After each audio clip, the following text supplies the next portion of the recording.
strange substance found by a Southwest Arkansas man be part of a government test? Well, that's the question at the heart of a phenomenon called chemtrails, now getting widespread attention. Well, they say the government is dumping chemicals on us to control or manipulate the weather. And they say the unusual-looking jet trails in the sky are actually chemical-laden chemtrails. People say the government is up there in airplanes spraying all kinds of chemicals to change or manipulate the weather, leaving what you see there, and they call that a chemtrail. So what I look at there and I think are contrails, you're telling me are chemtrails? Yes, that a contrail would be dissipated by now. And it's interesting, Dale and Christina, this is of interest not just in this country, but European countries and frankly all over the world. A lot of folks interested in it. Well, Dave, you mentioned that climatologists and others who study the atmosphere believe that they'd be able to surely spot any kind of signs of an ominous plot. Our journey started in San Diego, California, where thousands of scientists, engineers, policymakers, and journalists gathered for the American Association for the Advancement of Science Conference. One of the topics was the artificial manipulation of the Earth's climate, also called geoengineering. During the meeting, scientists spoke about the plausibility of implementing geoengineering campaigns throughout the world under the guise of preventing global warming. One widely accepted theory was to block the sun by spraying something into the atmosphere. When they were asked about existing aerosol programs, they stated clearly that no such programs have ever been implemented. But strangely, these proposals sounded exactly like what people around the world are claiming is already happening.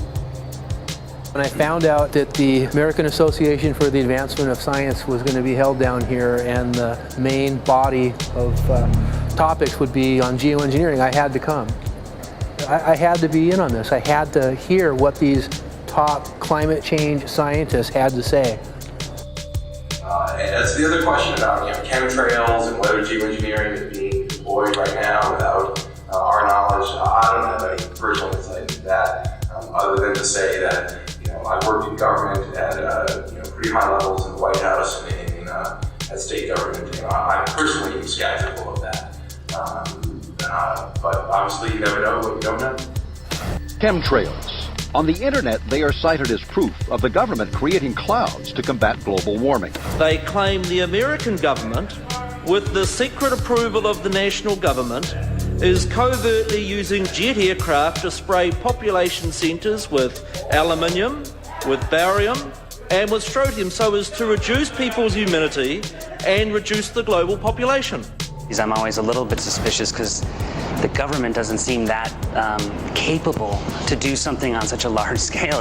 That is not rain, that is not snow. Believe it or not, military aircraft flying through the region is dropping chaff.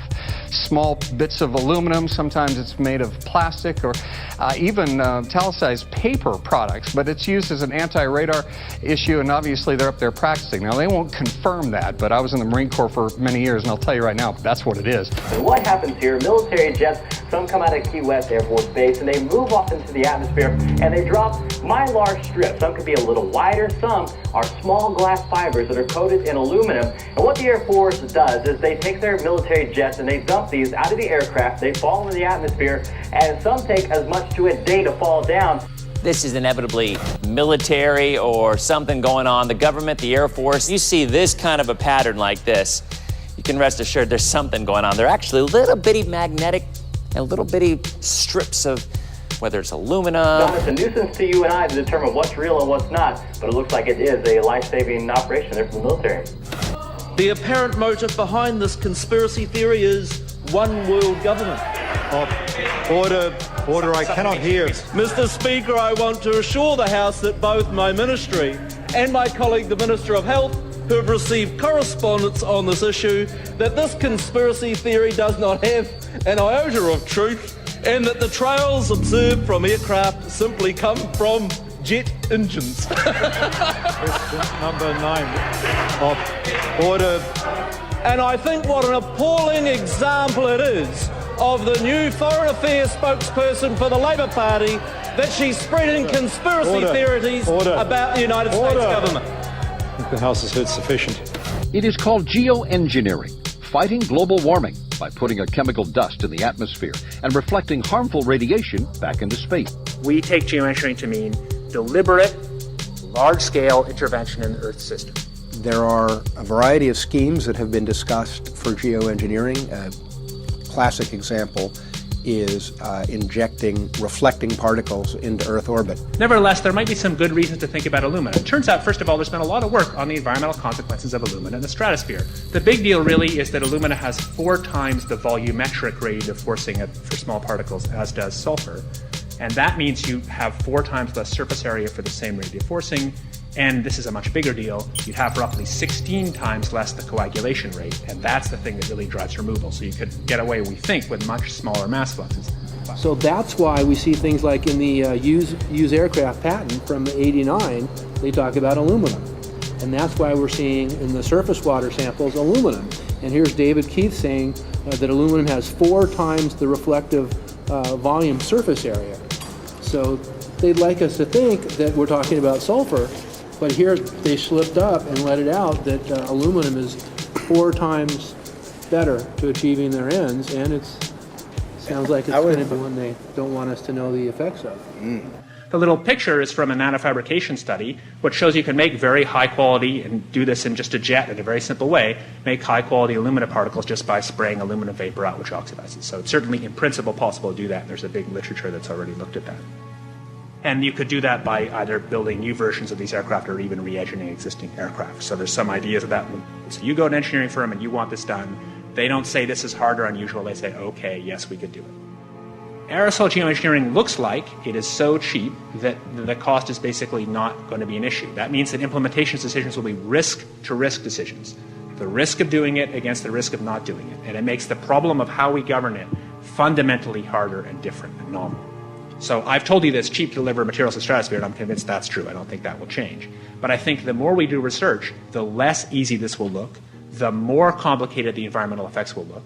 And that's a good thing, because right now it looks too easy. So I think that if we do more research, we're likely to find out that it's harder and more complicated than we thought, and the side effects are harder to manage, and that's a healthy outcome that will make it easier to do the management. Of course, the opposite reaction is possible. It's an empirical question, how people will actually react to knowledge about this. Another reaction is to say, if these crazy scientists are so concerned about putting CO2 in the atmosphere, they want to think about these things, then that might actually mean we should be more serious about the risks of CO2 in the atmosphere. And by the way, it's not really a moral hazard, it's more like free riding on our grandkids. And by the way, it's not really a moral hazard, it's more like free riding on our grandkids.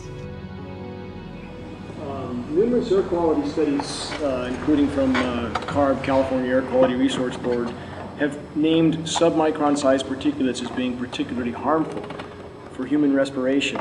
Through all the discussions today, I have not heard any mention of this fallout, and has this been studied, and also the effects of a highly reactive metal like aluminum on toxifying soils and waters?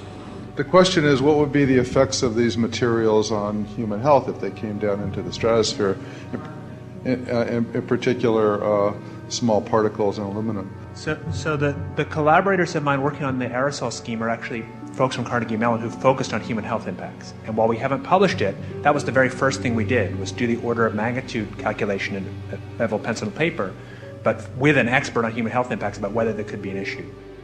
And for aluminum or other particles, there are a lot of toxicological things that need to get looked at seriously. But if you're just thinking about the sheer number of particles and the human health impact of small particles, the answer is, while we haven't published it, that was the first thing we looked at with some of the leading experts who do epidemiological research on human health impacts, and it's not even close to being an issue. Clarify, so 10 megatons of aluminum dumped into the atmosphere would have no human health impact. So let me be more careful here. We're to separate out the toxicological. So the alumina, we've only begun to research and published nothing. The alumina, we've only begun to research and published nothing.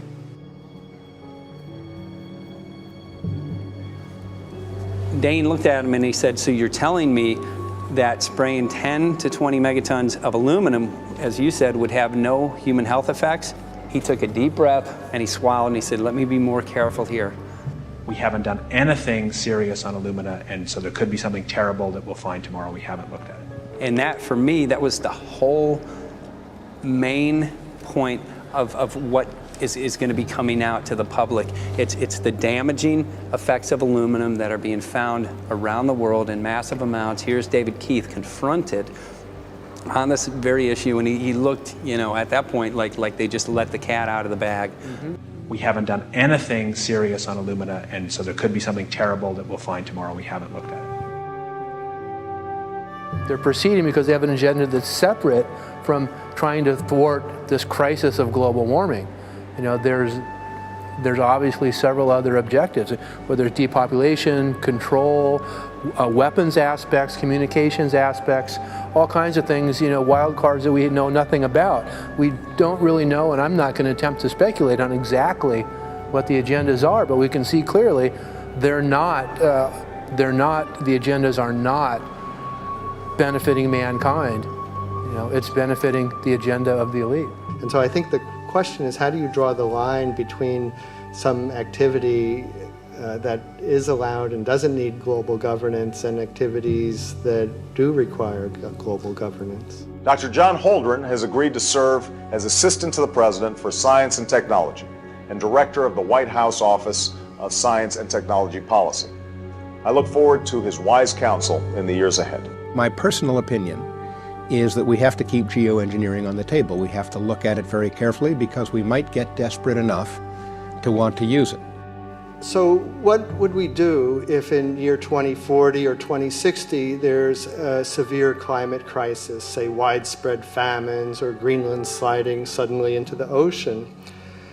That the only plausible way in which we could start the Earth cooling this century is to directly intervene in the climate system, say by putting particles in the stratosphere. We do stuff in the stratosphere all the time, of course, and so it's not as though the stratosphere is absolutely pristine. But you don't want to have people going off and doing things that involve large radiative forcings or go on for extended periods, or for that matter, provide lots of reactive surfaces that could result in significant ozone destruction. You know, maybe I'm putting a particle into the atmosphere because I'm trying to make money, or maybe I'm putting a particle into the atmosphere because I'm engaging in scientific research and trying to understand cloud physics, or maybe I'm putting this particle into the atmosphere because I'm trying to make it rain locally to seed a cloud and get more snow on our ski slopes. And this obviously raises all kinds of questions. It's hugely risky. It will likely negatively impact some people, but we might find ourselves in a situation where those risks seem worth taking. One of the things that really shocked me was in one of the breakouts, they had the benefits of these programs and then the risks. Now the benefits, the one thing that was stated was the just cooling the planet. You know, some of the risks were ozone depletion, droughts in Africa and Asia. I got to tell you, I came away from this experience after listening to these scientists for 4 days of symposiums, really concerned, because it's clear now that they are justifying, rationalizing, and looking to legitimize some really, really horrible impacts, further impacts on our environment. And they're basically formulating the sales strategy and the implementation and oversight strategy and the funding strategy. After San Diego, I was shocked by the programs that had been proposed. I decided to write about it. That night when I finished, I sent the article to an online publication with my email address attached. When I woke up the next morning, my inbox was flooded with responses from around the world. Why? Because I had just broken the story on aluminum in geoengineering models, which I had no clue at the time that very few people knew about. Now this metal, aluminum, is being found in massive quantities way above normal levels all over in rain, in soil, and in snow. After that, the calls started pouring in from people who were desperate for someone to investigate. That was the fuel that started the film. Before we started filming, we had the opportunity to sit down with one of our favorite authors and documentarians, G. Edward Griffin, to find out what he knew about the subject. I'd like to talk for a minute about an issue that's getting more and more attention. That's the issue which scientifically is called stratospheric aerosol geoengineering, also called the chemtrail issue. I'm very aware of the chemtrail versus contrail controversy. As far as I'm concerned, it's an open and shut case. I have been watching the development of jet travel from its very beginning. I used to live near the Los Angeles airport. Remember when the first jets came in and landed, man, they made a big noise. We never heard a noise like that before. And we used to go down and sit at the end of the runway and watch these jets come in and take off because it was a novel experience. I've been watching jets all my life, and I know about jet contrails. I've watched them. They're vaporized moisture, ice crystals, and they get out there in the atmosphere, and then they effervesce and evaporate and then disappear, and you can see them. Plane moves along and the little white trail follows right behind it, and usually about 10 or 20 lengths of the plane or thereabouts, and then it's gone. And you can still see them that way, by the way, once in a while. So there goes a contrail. These other things we're talking about are not at all the same phenomena at all. These planes go by and they billow out this white smoke, and it covers the sky from horizon to horizon. It doesn't dissipate at all. And they crisscross each other. And you see this thing cover the sky and turn it milky, and then people start having trouble breathing, and then you hear stories about the aluminum and barium deposits that they're picking up and the residue. And you put it all together, and I don't see how anybody who's got their eyes open and their mind open can come to any other conclusion but that somebody is spending a lot of money and effort to spray the planet. The question is, why? I have my own theories, but I hope that there will be some good investigative reporters go out there and get us the answer. I know that whenever it's finally discovered, and it will be, the people who are doing it will undoubtedly say, oh, well, we did it for you folks. It's for the greater good of the greater number. It's for the society. It's probably to prevent global warming, or maybe it's to inoculate people against some kind of a dreaded biological attack. We can't go around shooting everybody in the arm, but we can spray them and save their lives. You see how good we are? We're doing it for the benefit of society. I know they're going to, whatever it is, they're going to say it was for your good or mine. Think if we had the ability to steer hurricanes, and the hurricane was going to slam into New Orleans.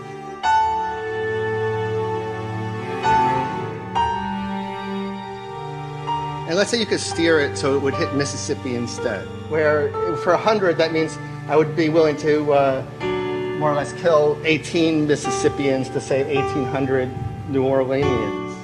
And if you do that knowingly, are you murdering those 100 people? And there's all kinds of equity issues there. Now, also, we might be wrong about our steering, and if we didn't do the research right, maybe our steering would intensify Katrina and even kill more people in New Orleans. And so this question of how do you develop the confidence to know that your intervention will reduce overall damage, and then how do you deal with the understanding that you might be damaging some people who wouldn't have been damaged before while saving people overall? The spraying appears to be mostly in NATO countries. I've seen it here in the United States, I've seen it in England, I've seen it in Scotland, I've seen it in Canada, and I've had reports from people who live in France. There's a grouping, there's a political grouping here of some sort. It's international in scope. It's not just an American phenomenon, it's international. And anybody that wants to investigate that, I think, has to take that fact into consideration. They're going to find a political grouping and a political motive here.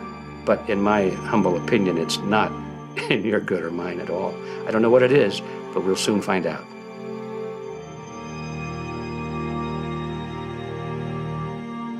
I'm sure that if you follow the old advice, which is follow the money, you'll come to the answer sooner or later. Soon we realized that we all shared the same need to get this information out there, to share with the public, to let people know what is being done. Ed felt so passionately about the issue, he offered to help us. Well, the main thing now, since it looks like the budget is going to be met, is to get it done well. We don't come off the tree knowing any answers at all. Yeah, we're not scientists. We're just asking questions, exactly. And we've got to be very skeptical about the answers. That's it's totally accurate, totally honest. Why can't people see this? They're not hearing it. They don't know. The facts are not being presented to them. We're very lucky, you know that? Look at this opportunity that's been dumped on us. I know. Opportunity. It's, well, this is going to... Yes. It's, This is going to be a battle, I know that. Challenge and a battle, but I mean, why are we here if it's not for that? You can go to a short break with DJ Foxy. Can't go to get hold of Morrow, so it's going to be you for the moment. I'll call him again. So. Sounds good. I saw the sky crisscross with chemtrails, and I can't remember if it was in LA or if I was on the road, but I had looked up one day, and I thought, look at that. That's not the flight path, man. That was a grid, a regular grid. Over the city, and I couldn't believe my eyes. Milky white clouds. And, you know, it all seems very obvious, and now the evidence of what we have on the ground with the aluminum, the barium, strontium, and with what we see in the patents and what the geoengineers say are going to happen, I mean, for the everyday Joe, this is a slam dunk. This is a very delicate moment for the powers that be, because they're taking a covered-up operation like the tropospheric aerosol program, or chemtrails, Project Icarus, whatever, it's had many names over the years. And they're making it overt into a geoengineering scientific shield to deflect sunlight because global warming's out of hand.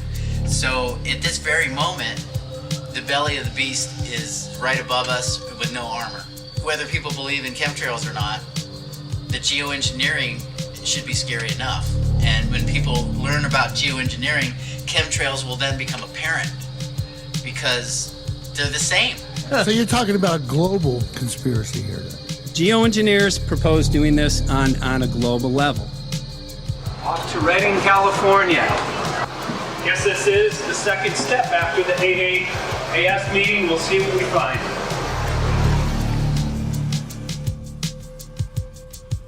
Right here in Northern California at Dana Wigginton's house. He owns over 2,000 acres overlooking Lake Shasta. He told me about some of the challenges that they're having up here. Let's go and talk to Dane. We'll see, what's going on his property. We'll see what he's going through and also what action he's taking based on the test results that he has.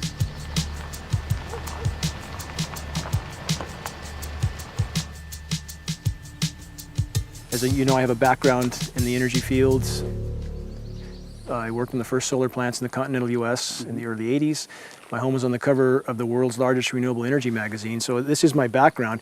My goal has been to alert the public there is a mountain of toxic material falling on us, period.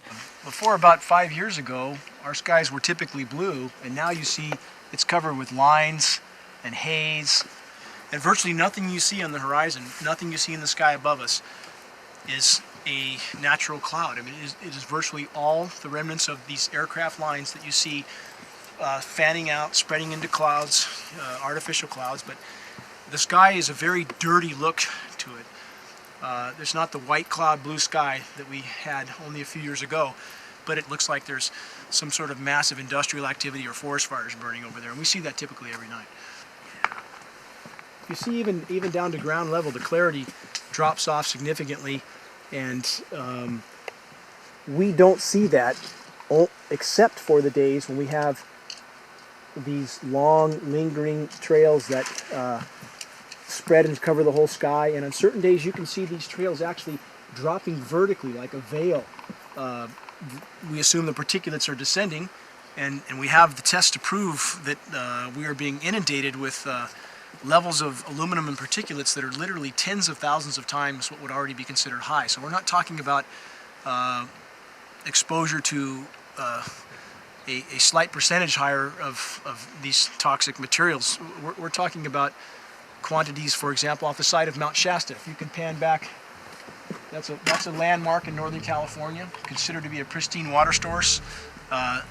Aluminum or snow sample off the side of Mount Shasta tested 61,000 parts per billion. This is just ordinary snow water, and people are drinking this stuff when they're hiking on the mountain. And remember, government action is required at 1,000.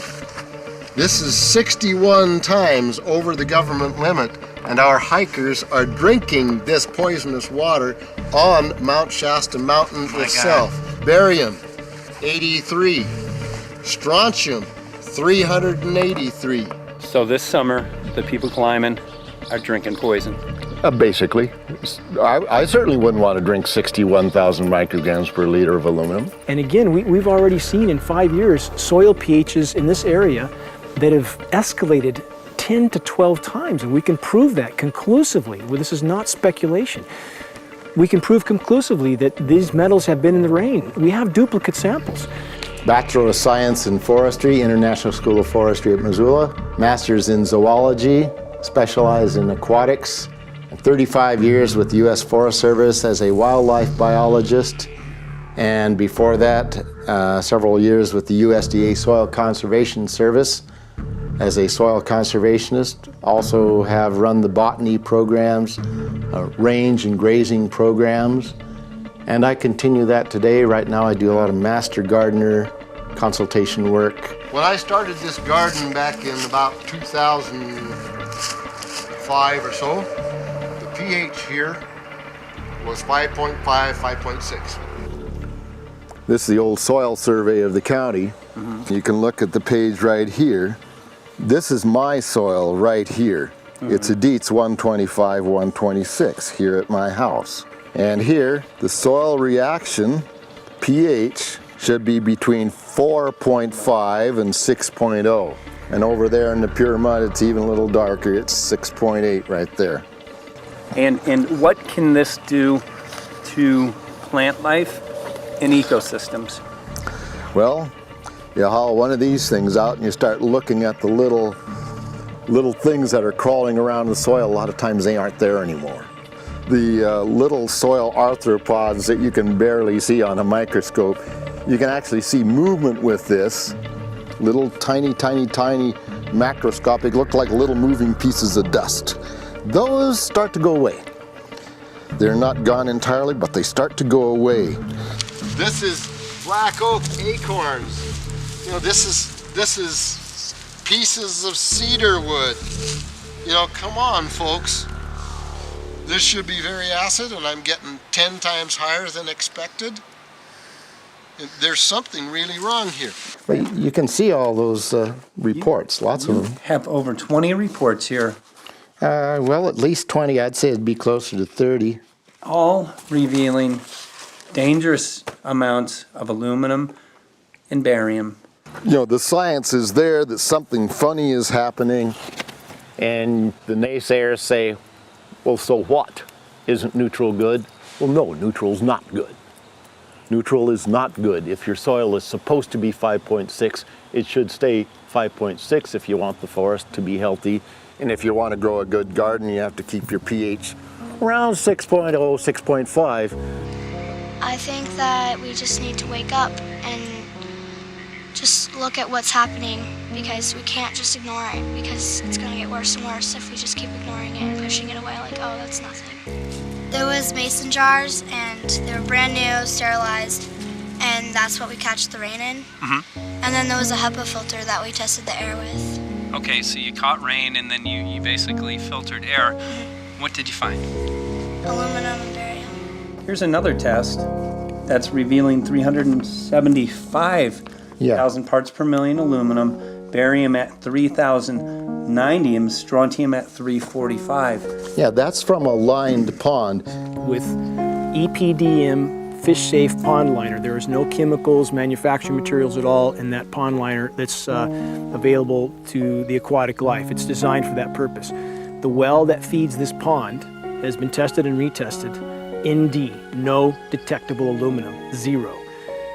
The only other place this pond can receive water is rainfall. We are located on a filtered, forested hilltop, miles and miles and miles away from any industry, highway, and so forth. After several heavy spray days, there was a film that we received formed on the surface of the water, and we tested that crust, and it was aluminum and barium. That after a year and a half's accumulation had 375,000 parts per billion of aluminum in it. It's literally toxic. We can say conclusively that what we see in the sky matches expressly what's outlined in numerous patents, and the materials on the ground match those patents. This material was not there 5 years ago. It is a recent phenomena in the quantities it's in. It has escalated in some cases 50,000% in 5 years in the case of aluminum. From our original baseline reading of 7 parts per billion, which was already high, it has escalated up to 50,000% in 5 years. And we've seen profound changes in that time. Dr. Leonard Time, PhD in chemistry, I cross-checked with him. And he says the oxides of aluminum, barium, and strontium will drive your pH into the from an acid soil like this up into the neutral. There's no question about it. And that's exactly what you see happening. Wow. I have a doctorate in inorganic chemistry from Oregon State University, in which I was working with different metals and oxidation states, and then did a postdoctorate work at Brandeis, where I was working stabilizing off-oxidation states of different metals. The goal is to sort of figure out how everything fits in the dynamic equilibrium of life. I was working with Francis up in Mount Shasta, and he showed me some rainwater analyses that had to do with levels of aluminum, strontium, and barium in the atmosphere. So I feel the major toxin in these chemtrails is the aluminum. And from the levels we were looking in at Mount Shasta, this is totally, totally unacceptable. When you get to metals and biological systems, you're no longer talking about the bulk aluminum that people think about when they're drinking from soda pop cans and that. So once it gets to the aluminum oxide stage, it just forms a plaque within your arteries and shuts down life. When you take elements that normally aren't out in the environment and you start putting them in the environment, it raises some serious red flags. Aluminum is a very specific, nasty and biological systems. It takes that site and it never lets go, and it shuts down the site, and that's it. And so as you accumulate aluminum over time, it causes major neurological damage because it ends up as aluminum oxide that's essentially stuck in place and can't be flushed out by normal systems. At the core of everyone's condition, there's always some level of toxins. And aluminum is known to have cancer-causing effects. The half-life is decades. I think that we should be working on taking more of these toxins out of our environment instead of adding more toxins in. It's very concerning that if we add more toxins to our environment, that will be increasing the rates and risks of cancers. Even one patient is not worth it. So sad that they would consider putting aluminum in our environment to affect something when they could be causing so much more damage. Wherever the material is coming from, it is there. The amount of metal falling on us cannot be disputed. Absolutely, this is not speculation. The amount of metal in the last 4 years, as I said, have increased to a degree of thousands of times, and California Air Quality Resources Board has studied the aerosols from China. These metals are not amongst them. Mike, the reason I've chosen to focus so primarily on this issue is I feel all other issues are secondary. What could be a greater priority than not being able to walk out your door and take in a breath of air without sucking up heavy metals? If our land base is being poisoned, if our waters are being toxified, what will we have left to work with? Whatever we choose to focus our time and energy on, whatever our political beliefs, that this is a common ground for all of us. We must have air that we can breathe that's not full of toxic chemicals and metals. We must have water that's not completely laden with whatever is being emitted from these aircraft. And if people stopped to consider that the atmosphere is as thin as a layer of paint on a basketball, it is an extremely thin layer that allows life to exist on this planet, to simply treat it as a physics lab and experiment with it until it is broken beyond repair is folly of unbelievable proportion. And if people understood that this sort of experimentation not only is going on, but has been going on for a very, very long time.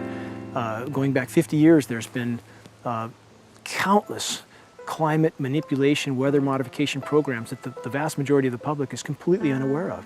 And if they think that this is not true, that certainly that somehow they would have known if it was occurring, I would ask them to look at things like Agent Orange and the things that governments do because they can, because there's no one to stop them, because they have these huge military machines that want to control everything. And in fact, the government's own document, perhaps you may have seen, it's available to any online, is called Owning the Weather, an expressed goal of our government, and not just our government. He told the Associated Press that the American government has created weather tampering techniques so that the New World Order will be able to starve millions of Americans and to control the rest. There is weather control techniques. Number one, the entire patents on the equipment. Number two, Senator Claiborne Pell's complete statement and story of his own that not only does it exist, but that we even utilize it as far back as the Vietnam War. Well, Murph, we're going to do what we can. Let's see what we can do. You got the scientists behind you. The scientists are with you, so at least this scientist is with you. I may not have $1 million budget, but I've got enough to show that something's dreadfully wrong. You got it. All right. So Arizona will be this Monday, the 21st. Senator Johnson up in Show Low. So we're going to be in the car a long time.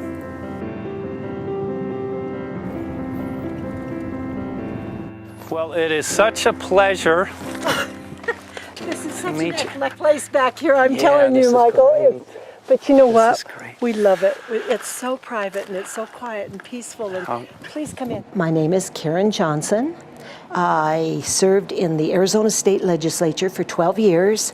I was in the House for 8 of those years and in the Senate for 4 of those years. When you see a plane fly overhead, there's a trail that leaves the end of that plane, and it goes from one horizon all the way to the other as the plane flies across, and it begins to filter out and cover more and more of the sky in kind of ripples. It widens out and fills the whole sky. I mean, how could anybody think that that was the case? And then to live and to be underneath that and know that whatever is in that is falling down upon you and upon your animals and upon the earth. And I mean, it's frightening to me. And if people don't start really waking up and facing the fact that we've got people that are doing terrible things to us, and we had better wake up and fight back now. I mean, I'm the mom of 11 kids. I've got 35 grandkids. I mean, I've got a stake in this. I care about what is going to be left for my children. I care about it, and I'm extremely worried about what is going to be left to them.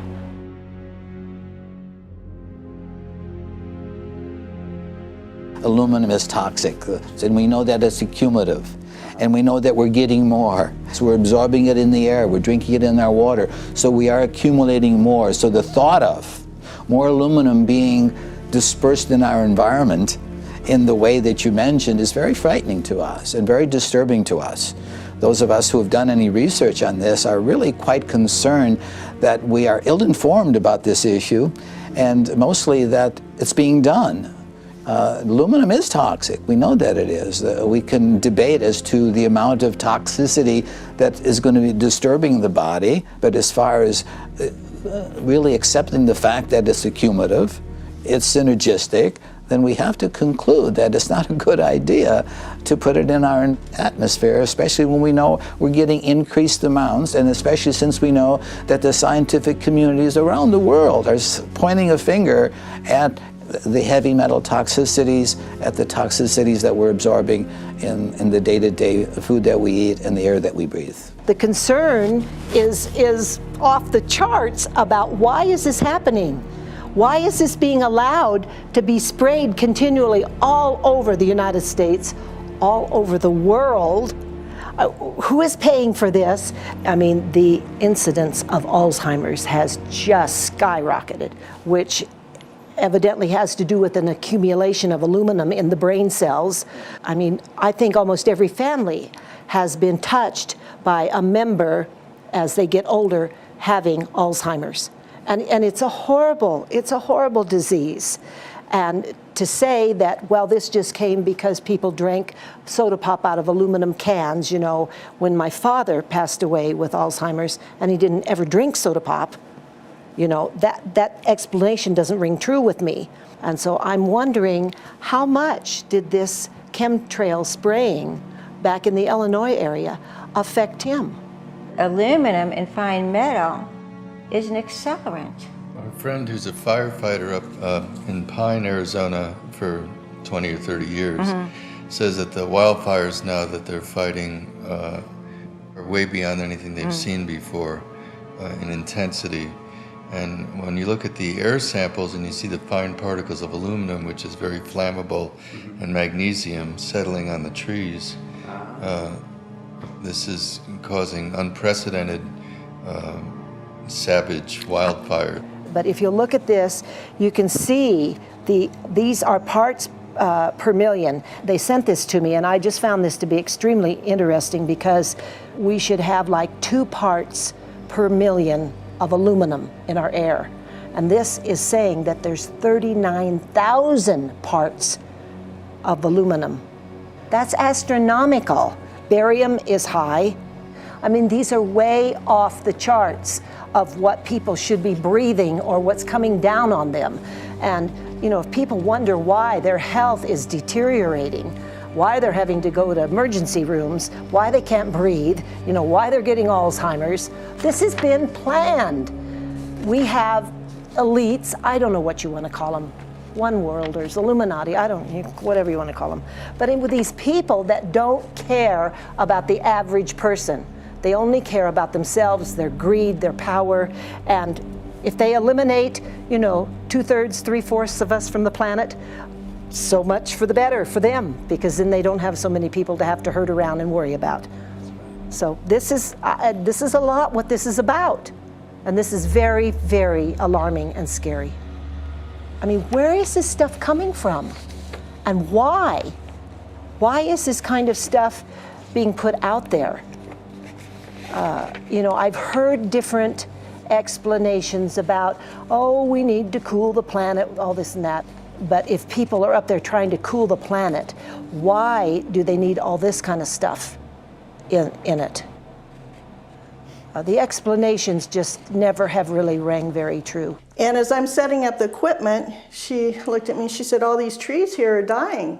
And I said, what? She says, all these trees in here are dying. So I thought, well, I'm going to test for aluminum, because that's one of the key things in the programs that we're talking about, and titanium. And I took some of this bark sample and tested it, and it came back positive with aluminum and titanium. Then I started traveling around California, noticing the same thing. In Lake Tahoe, there was a lot of the same type of bark, all through Sacramento area and Davis. Just about everywhere I went, I was noticing this silver white bark. What I think is happening is these chemicals are getting down and destroying the roots. And then as they come up, they're going out into the bark. Those 2 right there are the ones that are just, it just hurts so bad to see these 2, because look how old and big they are. We probably lost 40 trees right here on our 10 acres. Every week, every other weekend, we'd see another tree that was beginning to die. And I mean, it's just so sad, we'd just cry. And to think that that might have something to do with it, along with their other explanations, would really, really frost me. Every time you lose a tree, you know, it's not good, it's just sad. And there's another one over here in this little group of trees here. Don't you feel better when you stand up and fight than if you crawl down in a little hole and go to sleep? You know, I mean, my gosh, people, your families are out there, children are out there, your grandchildren. I mean, you've got to do something to help.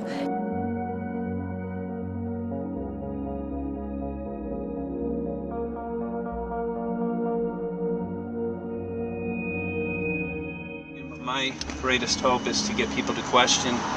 And hey, if they don't wake up while we're there, I'm hoping to plant some seeds. We're going to the most beautiful place on the planet, Hawaii, to see what's going on, collect some data.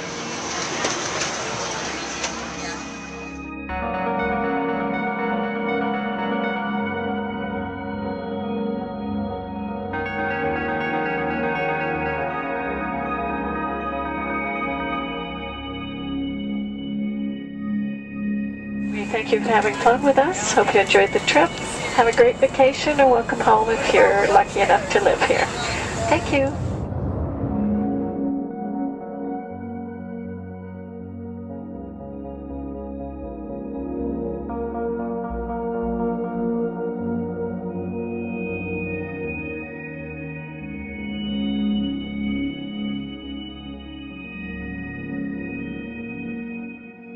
The whole valley's off the grid, so it's either solar, wind, or generators. Look at this, man. Yeah, the mind can't even conceive of a dream of this. Right. Yeah, right. Even coming here, and one would never think, you know, in paradise that it's getting destroyed. And they're doing it island style. They do it off the island, right? They do it off the island, so they don't, you know, you don't see the chemtrail airplane. The theory is that they're spraying the ocean, offshore, and It's coming in on the... and it's coming in. Now these are coming from the west. They're also spraying on both sides today. A lot of this stuff is actually chemtrails coming this direction. There's material that's blocking. We should be able to see to the horizon, you know, where the Earth curves, because we're high enough and we have the ocean, right? So we should be able to see. We should be able to see the Big Island. It's only 30 miles away. And you can see it's not a blue sky behind it. That's the key. It's all, you know, has that kind of weird looking blue, like silver blue, I call it. And this is a nice day. You know, there's no more blue sky. The night, we're gonna look at the stars at night, and it's like, you'll see, you can count them. There's so few stars at night now. There should be hundreds of thousands of stars, and I can count the stars. There's like one here, and one planet here. It's like, you might see, some nights you'll see 100, some nights you'll see 10. This is what concerns me, this kind of stuff right here. It's just soft. Okay. This just comes right off, this bark. That's not natural. For I've seen hundreds of thousands of coconuts, and I've never seen it falling apart like that. Look at this, you guys. I've never seen anything like this. I used to trim trees all the time in the Big Island. I've never seen anything like that. That's why I'm concerned. Not an easy task that you have here on the island. I could see the skepticism because it is so far beyond anybody's reality. It's amazing. It's just amazing to try to look through somebody else's eyes. Like my eyes, I can see this, so it's like night and day. And other people, it's just the illusion is just so deep. What do you think would happen if everybody awakened to what was going on and what the plans were of geoengineers? I think they'd have a revolution in Hawaii. If people really understood what was going on. What's your concern for, I know that you love the land here. What's your concern about the chemtrails? Well, that we won't be able to live here and grow our own food. And that our health is going to be compromised. You think it already has been? Yes. And the thing is that they're doing it every day here, every day. So it's hammering, micro doses every day. And then, of course, it's getting in the environment, and of course, it's weakening the plants. And it takes a couple years for this to actually weaken the plant. So we are asking for GMO taro. We're asking for GMO papaya because we can't grow our natural seeds. We can't be sustainable. We can't truly, be here as God created us to be.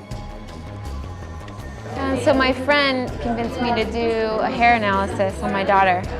So we went ahead and cut close to her scalp and got some really recently grown hair and sent it in. I was just sure that my daughter's hair was going to be so clean with the lifestyle that we live.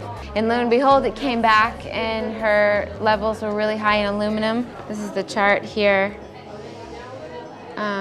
This is the reference range, and this is where my daughter is. 23.1. Aluminum. The skies are covered with a white mist, and I look up at night anymore and I don't see the deep, dense stars that I used to, and I can't help but think this obviously has something to do with my daughter's health. I don't know where else these heavy metals are coming from. Yeah, I mean, look how old she is. Yeah. She's been isolated here. Here, and she's... Here. Anybody looking at the situation would be like, this is paradise. This child should be like superhuman. Organic foam. And here you are getting all this heavy metal stuff. She has highest level aluminum on the chart. Never had a vaccine either. Folks, these people are playing God. They are playing God. They're manipulating the weather and they're spraying stuff into the sky. They are trying to geoengineer everything, including your plants and trees and your ocean. Well, tonight, we're just hoping that instead of not looking at it, you start looking into it, because I really believe from the bottom of my heart that we are in a real crisis. I really do. They are proposing dumping 10 to 20 million tons of aluminum into the upper atmosphere. What does aluminum do? It changes the pH of soils, which is toxic to plant life. Also, it's very toxic to human health. Are they doing it? Well, let me tell you about my experience and what we found. We have much evidence that not only suggests, but I believe prove that they are happening. Jeff, what's going on? And as I promised, we're joined right now by a very special guest, Michael J. Murphy, currently on location in Hawaii. He's working on a documentary film called What in the World Are They Spraying? Michael, welcome to the program. Great to speak with you today.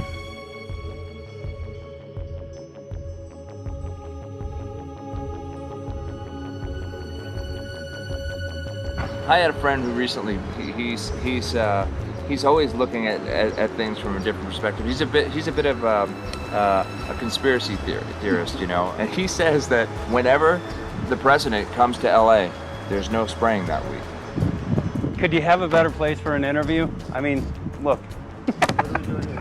Well, this is being done over our farms and over our things. So basically, they want to eliminate our ability to eat organic food, have clean water. So in some ways, it sounds to me like, and you know, again, it's just a projection, but it sounds to me like this is control. How do we control the masses? Yeah. How can aluminum be good for you in any? And what was the second chemical you mentioned? It's barium. Barium aluminum. Obviously, those are toxic to everything. To human health. To human health, to farms, to animals, to everything.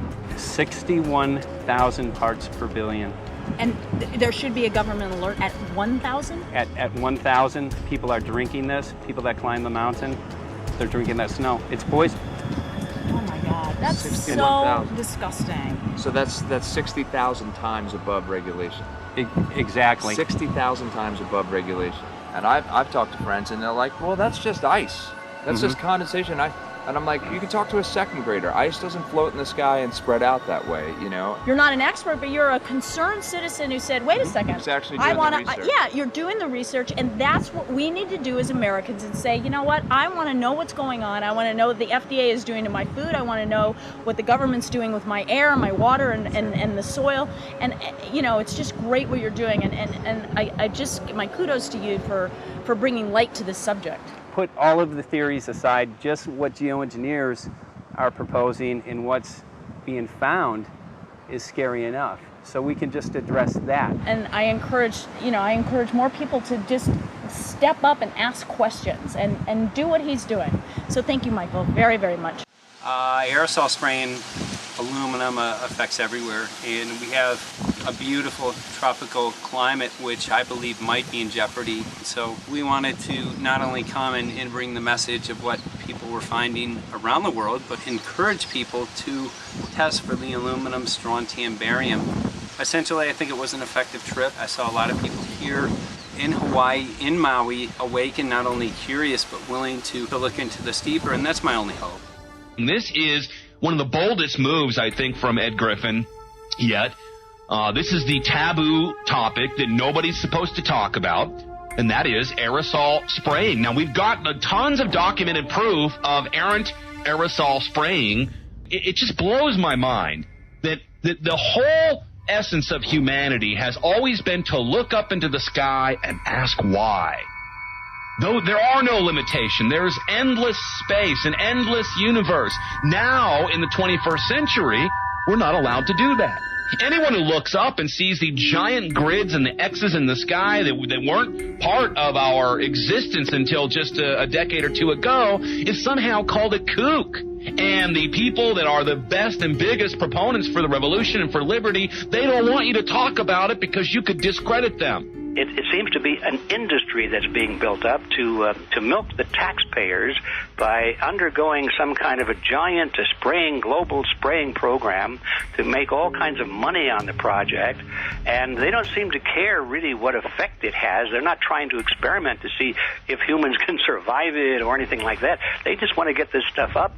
And then we discover, as we're going further down the line, that there are companies generating genetically modified organisms, seeds, modified seed crops they're being engineered to resist the aluminum in the soil. And a lot of crops won't grow in that. And so now, after they've messed up the soil, all the farmers were going to have to go back and buy seeds that have been genetically engineered to resist the aluminum that have been put into the soil. And all of a sudden, mankind is completely dependent upon these companies like Monsanto and other giant agricultural firms. You can't even grow natural seeds anymore. And we're looking at that. It's a shocking thing. I hope we don't find that that's true. But all the arrows right now are pointing in that direction. We get into cost-benefit analysis here because there's also HAARP could be involved in this. Geoengineering, as you guys mentioned, which is documented heavily in Dennis Kucinich's bill, that is the Space Preservation Act, which, by the way, I don't think got through Congress. And then Kay Bailout, as we call her here, Kay Bailey Hutchinson, also put together some legislation in order to qualify geoengineering, which, again, is supposed to save us all from global warming. But it is cost-benefit analysis because they can benefit on so many different levels. Ed, that's how they do everything, isn't it? That's right. And, there's an old adage, if you just follow the dollar, follow the buck, you get to the source of the problem. And it looks to me like there's a tremendously profitable industry being built up right now around this concept of geoengineering or weather modification or reducing global warming and all of these other things that can be sold fairly easily to an unsuspecting public. They all say, oh, well, that's good. We don't want global warming, And so they put up with this, and they don't question, they don't criticize. But behind the scenes, you see a whole industry being built up, which is, as I say, tremendously profitable. And the money for all of that is coming from the taxpayers. And it's a scam is basically what it is. We're just focusing on the one area that is real easy to prove. There's no speculation in the area that we're going into. They definitely are doing this geoengineering. They definitely are talking about it. They're working up formulas for it. They're putting together strategies for it. They've got funding for it. Everything is in place. We don't even have to go into those other areas to make the case. Okay, let them believe that, but at least they must understand that there's no question that they're talking about it and planning to do it.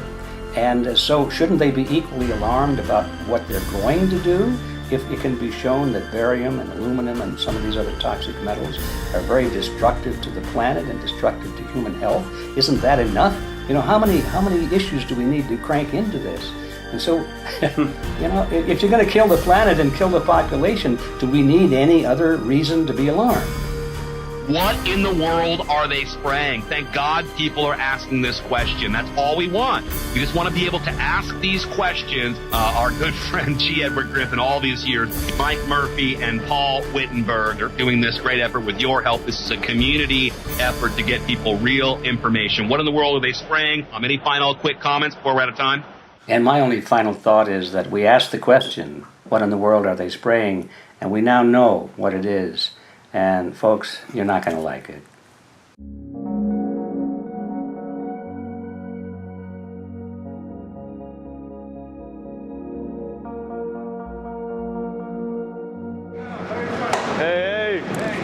I'm Peter Vreken. I'm from Belgium. I'm 54 years old. I can't believe it myself. I'm a very happy and grateful person. We are doing the job the police or the Justice Department or the Environmental Department should have been doing. And it's really essential that it's going to be a grassroots revolution. I think so. God is on our side because we are not fighting against, but for. Yes, we're fighting for. I was in the council for about 25 years and also a period as the mayor. So from that moment on, 10 years ago, everything started to change. I start to get a picture of what is really going on. And it became crystal clear to me that we, humankind, have been manipulated and dominated and exploited for centuries. And this chemtrail phenomenon made me angry because I was so helpless. You can decide what food you're going to eat, whether you're going to smoke, what water you're going to drink, what kind of life you're going to lead, but not with this phenomenon. Then you are just a victim. It's only a game. And there have to be good guys, and there have to be bad guys. And luckily, we are in the position to be able to play the role of the good guy who has the chance and the opportunity to overcome. 3 days that we shared with them, my heart just dropped because it was such a beautiful way to live and such a peaceful way to live. I left thinking, what's this going to be like in 10 years? Is everything going to be killed off on their property? And if it is, how are they going to get their food source? Are they going to have to take a class, and get certified by company XYZ? And what are the requirements for that? And that really is the end of freedom. I'm concerned about that. I definitely, I really am. Yeah. I learned to say everything is now as it has to be now. And everything is going to be okay. It's going to be all right. It's going to be okay. Yeah. Yes. I have this deep feeling that in the end we will prevail because we have the right on our side. The cosmos is helping us. And I have this strong feeling that we are being supported by entities and by forces we can't even imagine.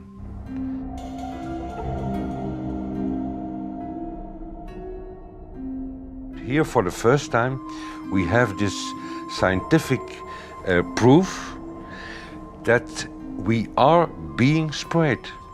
We are being spread, and it's incredible and it's hard to believe, but we are being spread. I think at this moment to stop is not an option. Once you know it and once you have a tool like this and an opportunity like this, that the issue of chemtrails or persistent jet contrails or whatever name you use for it, that this phenomenon is recognized as being real, publicly debated on. In the context of geoengineering, I think it's high noon to bring this to the public. This is what the sky is supposed to look like. These are old paintings. We forgot this, I'm afraid. In the years that I have been a medical research journalist, I have looked at many, many things, and I found the same three issues in whatever I'm looking at. And that is that we are being dumbed down, we are being made sicker, and we are being made infertile. Citizens gathered from around the world in Belgium for the first International Chemtrail Symposium. The event attracted leading professionals, politicians, and activists who discussed the health, environmental, and social implications of these programs. Today it's only going to be about facts, documents, figures, patents, licenses, everything that brings us to the truth. We have no other weapon against this vast complex than exposing and bringing their dark works in the light of the truth. We have the hope that by our efforts, more and more people will become aware of the fact that we are deceived by our leaders.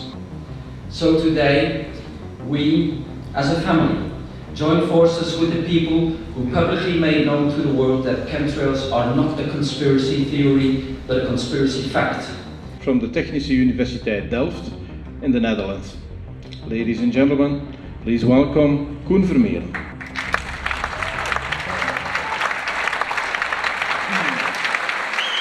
Well, I'm Koen Vermeeren. I'm a university professor of Delft University of Technology. Usually people are with their heads to the ground in their own two-dimensional space and they don't look up. But if you do, you see more and more spaces like this. And it worried me too. I have no explanations to our students about these phenomena. And then I studied it myself and I found out that I couldn't give them the answers they wanted, because I think that the phenomenon is not natural. It's not natural what is happening, and the explanations that are given to us are not enough for me. If you look at them from a scientific point of view, the first thing a scientist does is trying to explain something. Because I'm smart and my students are not as smart yet, so I have to give them answers to questions. But if you ask most scientists honestly, they cannot answer all your questions. If people are using climate control over our heads, I want to know about it. I want to know the consequences, I want to know the health impact, I want to know everything. I need, as a teacher in my university, to give answers to my students. And they have good questions. And I don't have the answers, and I want to know. Excellent. And we should discuss this. Ladies and gentlemen, for here you in the auditorium and for all over the world, Michael Murphy.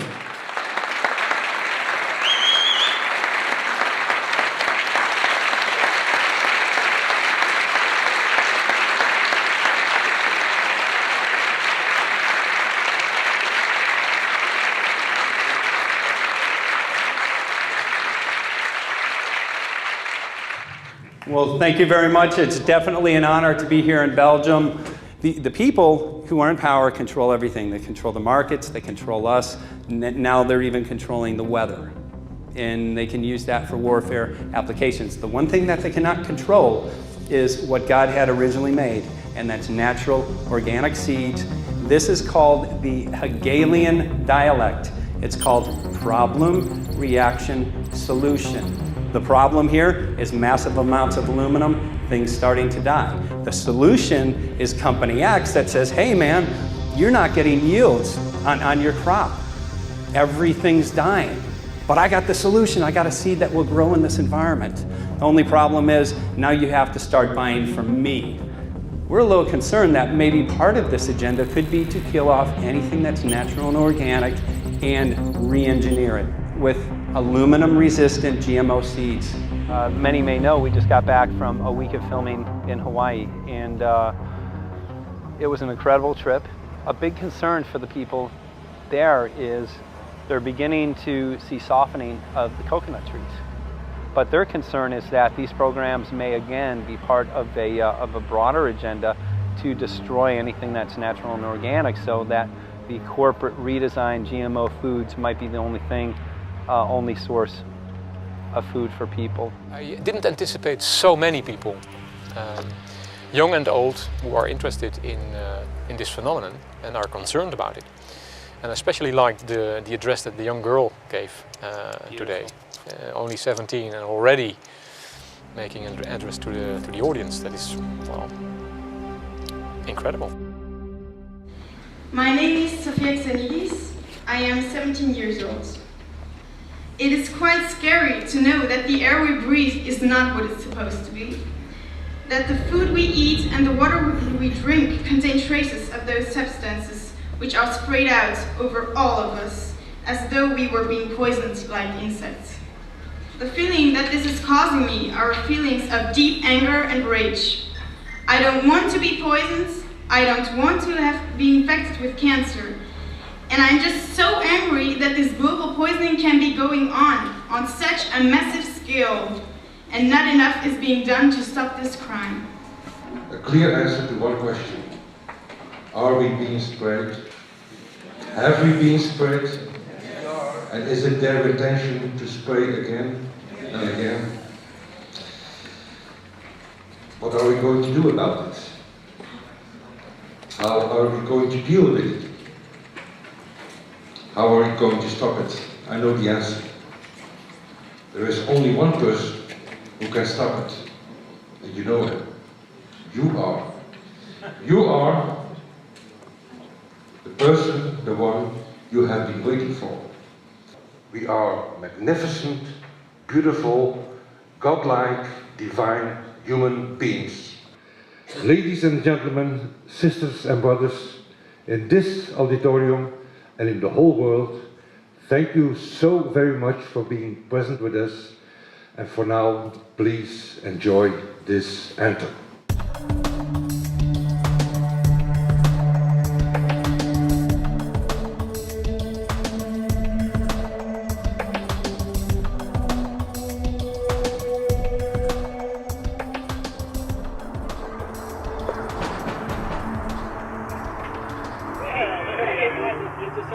Hey, good to see you.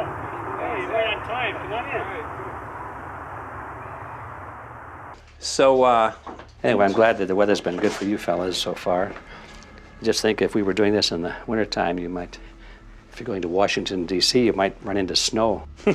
Thank God we're not. That's right. You know, it's interesting because of the different weather modification programs. There's something like, I think, right around 32 in the continental U.S. alone going on. So the theory is that geoengineering is in part weather modification. You know, Mike, that's a very good point. There are so many subsets connected with this issue of geoengineering. People are writing to us all the time with information about the connection to global warming, the connection to weather modification. Some people think there's a connection with Morgellons disease. Others think it's kind of a means of transmitting electromagnetic impulses from the HAARP antenna system up in Alaska and Siberia. Boy, it gets your head spinning. And each area, I think, is worthy of investigation, but we have so little time.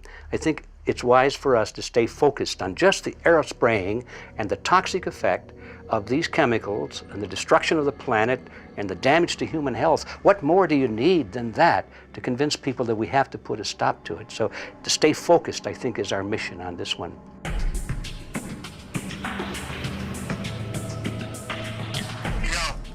Jeremy, we had an idea. We know that you know the political system real well. Our idea was this: we have a ton of data and information that we've collected throughout our travels, and you know, we really think a good way to end the film would be addressing this to elected officials, some of the senators. So we were wondering this, if you might be able to come and kind of help us out and perhaps show us the way in how to get this done politically. But it sounds like a really good idea, and I'm also going to get to, in terms of researching who it is that we should really focus on talking to about this.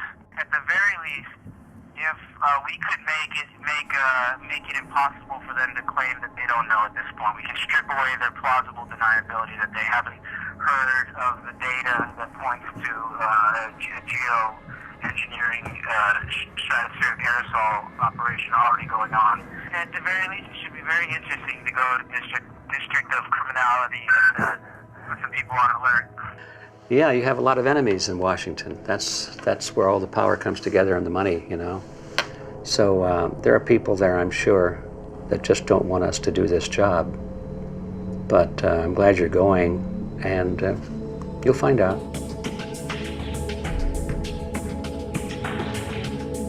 We took the data to Washington, D.C. There we presented our elected officials with the following letter.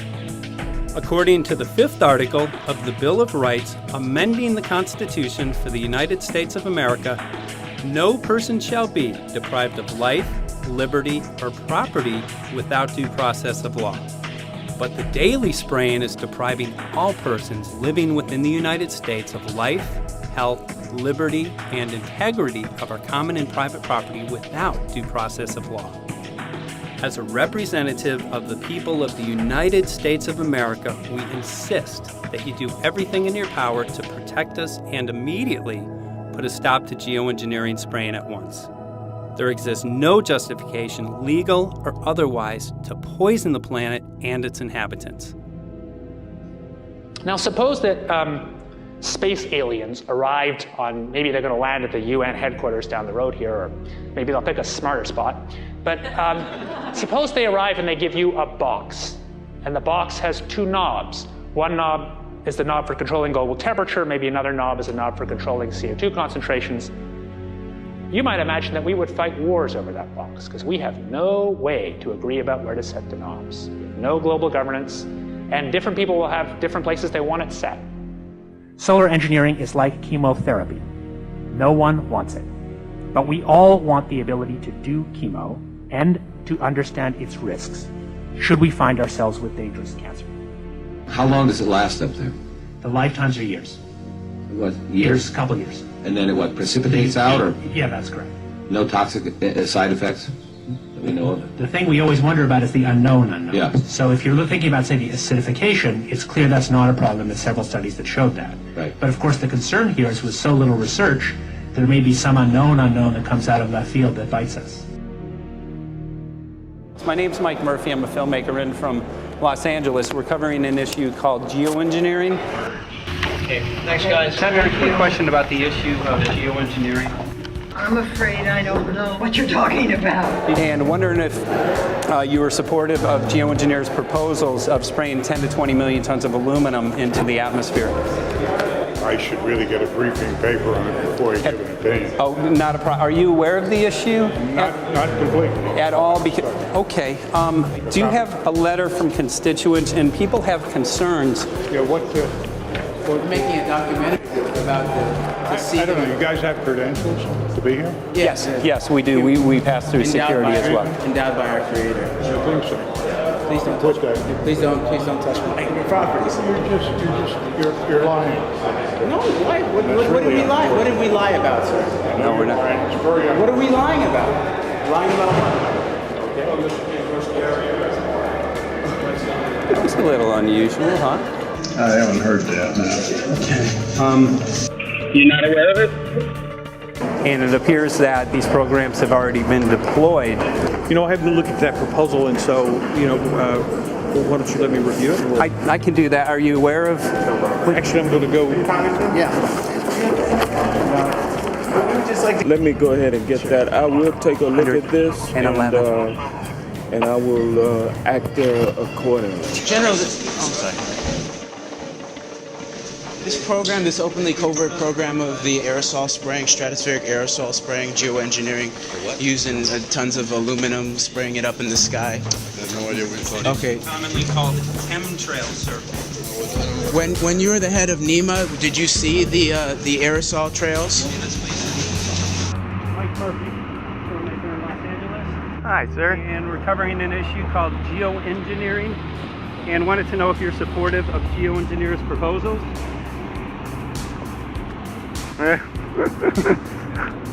Congressman?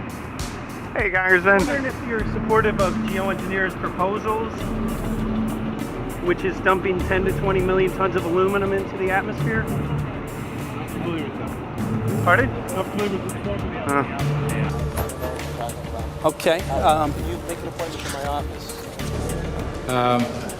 I'm not supportive. I haven't looked at it close, so I don't. Have you heard of the issue? Because it's becoming mainstream in public, and there are actually congressional committees which are being formed to talk about these programs. Mm-hmm. Yeah. Well, I think when we drop anything into the atmosphere, we should know prior to the effect of that, right? Yes. And if we don't have the knowledge as to what the effect will be, we shouldn't do it. I think there are 4 different options for thinking about deployment of geoengineering. The first one would be we just ban it. I would argue that one does not want to get too firm a restriction in place on small-scale studies early on because it'll tie the science hands. I think what the science community ought to be trying to do is say, you do small-scale stuff inside this space, and it's a scientific question what that space ought to be. There shouldn't be a lot of oversight and restriction. Congressman? Excuse me. Hi, I'm Mike Murphy from Los Angeles, covering an issue called geoengineering. These guys are running from the geoengineering issue. I wonder why. I'd have to talk to my staff. I don't know what the details on that are. Have anyone made you aware of the issue, or? Sir? Congressman, your committee talked about geoengineering last November. Are you in support of those proposals? I'd love to give you a paper. Geoengineering? You know nothing about the geoengineering issue? like this. Never heard of it. They call it geoengineering, but yeah, I never heard of it. It's nothing I've ever heard anything about. I mean, when we looked up in the air today outside of DC, we saw this stuff going on. Quickly, have you heard of geoengineering? No. The proposal is to shoot 10 million tons of metals into the air. This committee, Science and Technology, covered it for the first time. No. No, I've never heard of it. So we were very concerned. How you doing? I'm fine. How are you? So what? We spoke with Congresswoman Watson's office, and her press secretary, Ms. White, was familiar with Representative Kucinich's Space Preservation Act, which mentioned chemtrails and the weaponization of the atmosphere in space, and then it was pressured to be taken off the bill. Did you see the aerosol spraying going on today over the Capitol? Congressman? Geoengineering carries with it a tremendous range of uncertainties, ethical and political concerns, and the potential for catastrophic environmental side effects. He's not one to do interviews very often, so not unless we usually really pressure him into it. Okay. So don't, all that is, don't hold your breath. As chairman of the Committee of Jurisdiction, I feel a responsibility to begin a public dialogue and develop a record on geoengineering. We want to know if you're supportive of their measures by spraying 10 to 20 million tons of aluminum into the atmosphere? No, I think we need to have more research. Okay. And about the issue of current deployment, there's literally a mountain of evidence that many people believe proves the deployment of these programs. Any knowledge of that?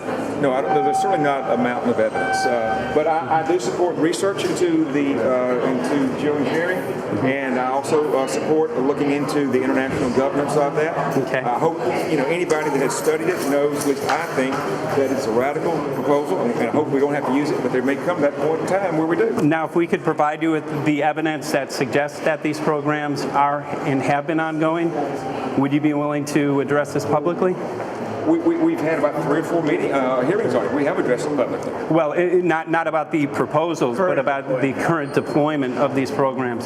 Citizens. I don't support the current deployment. I think we need to have more research, and they have consequences that go beyond one nation, and so I think that there needs to be governance to that. Governance is not simply an issue of deployment, but governance before deployment in terms particularly of large-scale scientific fieldwork. I concede that on this subject and in general, it's not popular to talk about global rules. And when these people started talking about the need for UN Security Council oversight, a supranational environmental security enforcement with a strong mandate by the UN, it really was clear that they're looking for a global power behind the manipulation of the environment. But I do think it needs to be sort of an international kind of treaty that does tie and bind all nations into a common fate. It is a common fate. And unfortunately, it's not just big governments that could do this. It is small governments. It is billionaires probably could figure, I'm going to save the world all by myself, and I won't bother to mention it. How do we decide when there's a planetary emergency? Whose hand is on the thermostat? How do we decide when to start it? There's no way to do that right now. And what if we do start doing it, and then by some problem with the technology or with the will, we can no longer do it?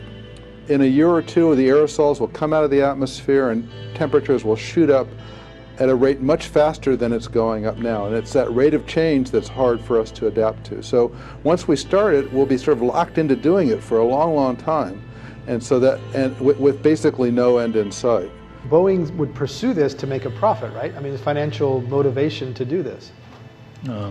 Let's see. So let me not speak for Boeing.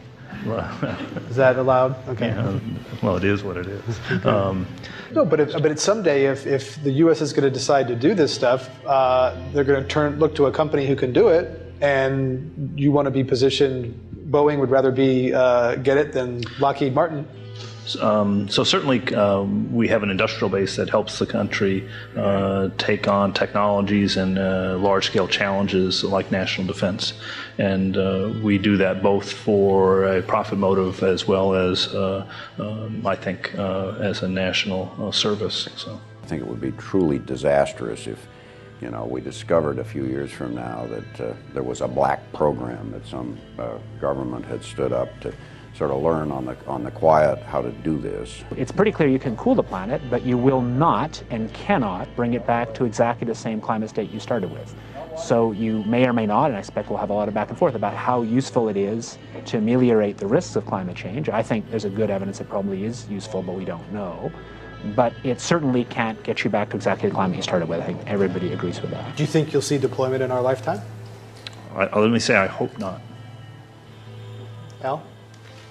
I would agree. I hope Yeah. not. I hope Very not. agreed. Okay. I see this as something like an evacuation plan. That you build big dikes. Maybe that's the emissions reduction to try to keep the flood from wiping you out. But that if that flood should come, that you'd like a plan for what to do in the event of that catastrophe. So I see these options more as a catastrophic response option and not as a way to reduce risk of everyday climate change. You would advocate mitigating consumption of beef as a means of accomplishing your objective? Yes. How would you suggest going about that? You can't. I don't add. I mean, it's your job to decide what to tax and what not to tax. Obviously, if you wanted people to behave differently, you give them incentives and disincentives for behavior. But I'm sure that's the answer you wanted to hear, Mr. Smith. If only my time had not expired. Thank you, Mr. Chairman. Because there's literally aluminum and barium contamination found around the world, believed to be from these programs. Like, look, today over the Capitol looks like they're deploying some type of aerosol. Did you see it? No, I didn't, but good to see you. In a James Bond scenario, some rogue rich guy puts some airplanes in the air and sees the clouds. What is to prevent that? I'd be glad to talk. You just call our office, we'd be glad to talk. Okay, are you aware of the issue? You do it through the Are you in support of those proposals? What is your take? I don't know anything about it. You're not. I have to get more information. I've got a chair here. Okay, we'll give you a letter on that. Yeah, this is a letter from constituents. Okay, great. Thank you. Excellent. And many people believe that these programs have already been deployed because mass contamination has been found. Geoengineering programs, stratospheric. Got it. Yeah. You just brought it up. Okay. Spraying from airplanes. Okay. So what is happening? People from around the world are finding contamination. Let me take care of this and I'll talk to you when I come back. I'll be back. He's here. Thank you very much. We see that even though we might make the average temperature of the planet about right, the rainfall patterns change some from today. And some places become warmer and some places become cooler. So there are going to be winners and losers in this geoengineering activity if we were to do it. But nevertheless, as David has said, there are reasons why we might consider doing it. Many people are deeply concerned about it because of the toxicity of aluminum, and it has been addressed to Congress in various committees. Would you take a look at a letter from some of your constituents addressing the concerns? Excuse me if I go. Okay. Can I give you a letter from constituents? Are you aware of their proposals of dumping? Gotcha. Thanks. Well, I'm not familiar with it, so I don't know what they're doing. Okay. Well, geoengineers are proposing just that, dumping aluminum and barium into the atmosphere. Why would they do that? Aluminum's a precious metal we can use. Well, the stated goal is to actually cool the planet. However, there's a... Sounds strange. Right, exactly. So they're proposing dumping these metals into the air to block the sun, essentially. We're here just to find out what members of Congress are. I hope we would have a strong hearing on that before we decide to do something. I would hope so. And there's plenty of evidence that not only suggests that these programs have been deployed, because we're finding contamination of aluminum and barium on the rain, snow, and soil. Okay, thank you. Thank you. LA County has seen a 200% increase of Alzheimer's over the last decade. Tons of ground and water samples showing high levels of aluminum all around our state. Why don't you give me all the information you have? I have some very good people I will assign it to. And if you get it to Mr. Lavelle, we will He's get got it my to card the and right- send me an email and Yeah. we'll take a look at it. We'll be in touch. We are Okay. investigating this, and there's literally a mountain of evidence that suggests that these Okay, programs are move going that on. mountain over to us. You Let got us it. take a look at it. And look up, Thank keep looking you. up into the sky, and you'll see some of it. Oh, okay. You will. You All can see right. the aerosols being sprayed out of airplanes quite a bit. Okay. So thank you. Yeah, the future of humanity is definitely dependent on it. So we're counting on people like yourself to take some proactive steps. So thank you very much, guys. You're very welcome. Appreciate Thank it. you. Thank you. Right.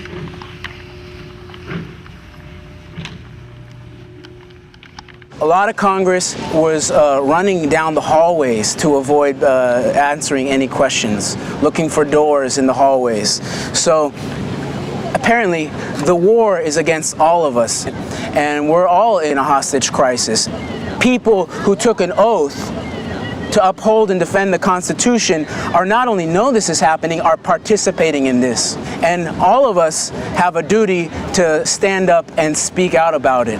Why is the water being contaminated? Why is the soil being contaminated? Why are aluminum-related diseases going up? And it's affecting all of us, and thus we all have the duty to stand up and speak out and get educated and stop this. For our own sake, for our children's sake, it is a crucial moment in history right now.